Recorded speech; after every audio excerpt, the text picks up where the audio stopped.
We will talk about the documents in eShare.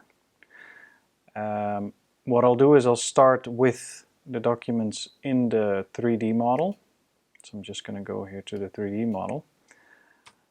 In the 3D model, certain pipes or certain equipments have documents that are attached to these parts.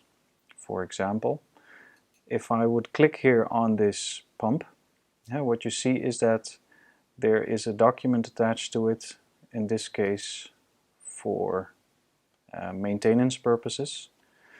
You can see a little bit of information of whatever it shows in this PDF file. I can close it here, and then on the top here I go back to model. Now it depends on how your administrator has organized this and which documents he has attached to this certain part, right? So it depends on how you have maintained this. Now, what is also possible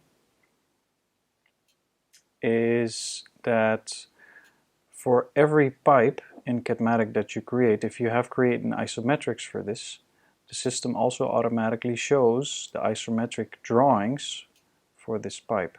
So if I would click on an isometric pipe, and then on this drawing right here, it shows you exactly where we are in that drawing. Now, of course, in the drawing you can zoom in, zoom out. Now what you see in this drawing, that we have some parts that are highlighted. Now these parts are linked to certain parts in the 3D model. This, for example, the 102, is a valve in the project, so if I click on it, I jump directly to that valve and I end up in orbit mode.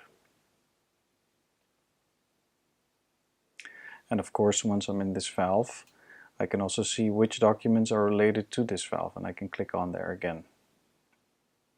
So this is basically, in short, the documents that you can see for certain parts in your eShare project.